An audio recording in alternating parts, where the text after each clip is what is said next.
જે સંકલ્પ સાથે તપ શરૂ કર્યું એના 253મા દિવસે પણ દુઃખ સાથે કહેવું પડે છે કે મહાનગરપાલિકાએ આજ દિન સુધી કોઈ પણ ટેન્ડરિંગ પ્રોસેસ પૂરો કર્યો નથી, જેને લીધે ઐતિહાસિક માંડવી દરવાજાના રિસ્ટોરેશનનું કામ શરૂ થયું નથી, તેમજ અન્ય હેરિટેજ વારસાઓનું પણ કામ શરૂ થયું નથી। જે જનપ્રતિનિધિઓ માંડવી નીચે આવી ગયા અને જે વચનો આપીને ગયા એ વાતને આજે 9 મહિના થયા। 9 મહિનામાં કહીએ તો ઐતિહાસિક વારસાને વધુને વધુ નુકસાન થયું।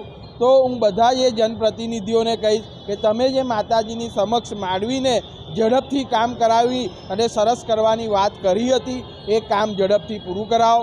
અને સાથે સાથે કહીશ કે જે આ વિસ્તારના પૂર્વ ધારાસભ્યો છે કે જે આ વિસ્તારમાં રહીને આગળ આવ્યા છે અને જેમને પોતાની ઓળખ માંડવી પાસેથી ઊભી કરી છે એવા દરેક ધારાસભ્યોને, નગરસેવકોને તેમજ સાંસદશ્રીને કહીશ કે તમે માંડવીના રિસ્ટોરેશનનું કામ ઝડપથી શરૂ કરાવો।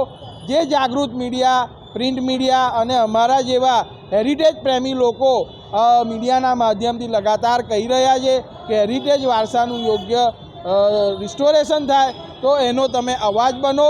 અને જે મહાનગરપાલિકાના કમિશનરશ્રી કોઈને કોઈ કારણસર વડોદરાના ઐતિહાસિક વારસાના રિસ્ટોરેશનનું કામ આગળ ઠેલવી રહ્યા છે એ કામ ઝડપથી થાય એના માટેની આજે મીડિયાના માધ્યમથી ફરી રજૂઆત છે।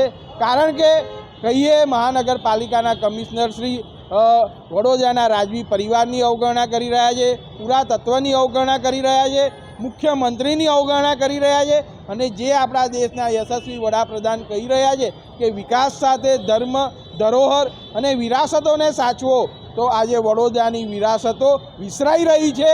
તો આ વિસરાઈ ના જાય એની યોગ્ય જાળવણી થાય એના માટે ફરી મીડિયાના માધ્યમથી વડોદરા મહાનગરપાલિકાના કમિશનરશ્રીને કહું છું કે આપ વડોદરા ઐતિહાસિક વારસાનું માંડવીનું કામ ઝડપથી શરૂ કરાવો।